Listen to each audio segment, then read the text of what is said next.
Hello, welcome back in our channel.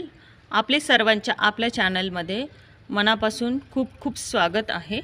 या चॅनलमध्ये आपण शिकत आहोत इंग्लिश, तीही अगदी सोप्या पद्धतीने. आपण डायरेक्ट इंग्लिश जी काही सोपी सोपी वाक्य आहेत ती वाक्य आपण रोजच्या कम्युनिकेशनमध्ये यूज करून आपण आपली इंग्लिश जी काही आहे त्याबद्दल आपण आपला कॉन्फिडन्स इम्प्रूव्ह करून आणि आपण ती इंग्लिश आपण शिकणार आहोत. ठीक आहे, तर आपण सुरुवात करूयात. आपली जी काही रोजची आपण इझी सेंटेन्सेस बघतो ती बघायला आपण सुरुवात करूयात. त्यात फर्स्ट सेंटेन्स आहे, मी बाजारात जात आहे.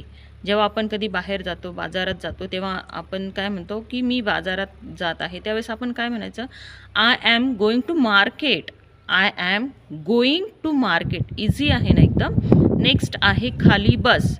खाली बसला काय म्हणणार आपण? Sit down. Sit down. Next आहे लवकर कर. हे काम तू लवकर कर. अशा वेळेस काय म्हणणार आपण? Hurry up. Hurry up. Next आहे उभे रहा. उभे राहाला आपण काय म्हणणार? Stand up. Stand up. Okay. Next आहे लाजू नकोस. आपल्या घरी कोणी आलं जेवायला वगैरे तर आपण त्यांना जनरली म्हणतो की लाजू नकोस, न लाजता जेव, एकदम फ्री होऊन जेव. तर अशा वेळेस आपण काय म्हणतात? Don't be shy. शाय म्हणजे लाजणे. Don't be shy. डोंट आहे म्हणजे लाजू नकोस. Don't be shy. नेक्स्ट आहे माझ्यासोबत चल. जेव्हा आपण कुठे बाहेर जातो तेव्हा एखाद्याला म्हणतो की चल माझ्यासोबत चल तू पण. तर त्यावेळेस आपण काय म्हणणार? Come with me. Come with me. Next आहे मी इथे आहे. सपोज आपल्याला कोणी आवाज दिला तर आपण काय म्हणतो की मी इथे आहे, मी तिथे आहे. तर अशा वेळेस आपण काय म्हणणार? I am here. I am here. Okay. ही सोपी आपण वाक्य बघितली. आजची वाक्य तर खूपच इझी होती.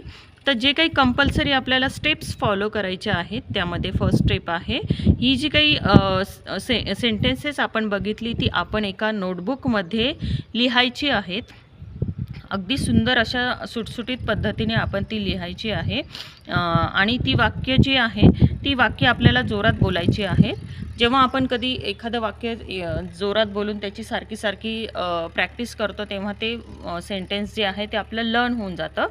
तो नेक्स्ट स्टेप आहे ही जी काही आपण सेंटेन्सेस बघितली ती सगळी सेंटेन्सेस आपण जेव्हा कोणाशी कम्युनिकेशन करतो त्यावेळेस आपल्याला ती सेंटेन्सेस जी आहे ती कम्युनिकेशनमध्ये यूज करायची आहे. बघा नक्की तुम्हाला ह्या ज्या स्टेप्स तुम्ही आहेत त्या फॉलो केल्या, ऑनेस्टली फॉलो केल्या, तर तुम्हाला नक्की तुमच्या इंग्लिशबद्दल कॉन्फिडन्स एक बिल्ड होईल आणि तुम्ही नक्की इंग्लिश शिकण्याची जी काही वाटचाल आहे त्याकडे एक नक्की पुढचं पाऊल आपलं पडेल. ठीक आहे. आय होप आपल्याला ही जी काही वाक्य आहेत ती समजली असेल. चॅनलची जी ही काही माहिती आहे, हा जो चॅनलची इन्फॉर्मेशन आहे ती तुम्हाला आवडली असेल तर नक्की चॅनलला सबस्क्राईब करा, शेअर करा आणि इंग्लिश बोलण्याची नक्की प्रॅक्टिस करा. Okay. Thank you. Bye bye. Take care.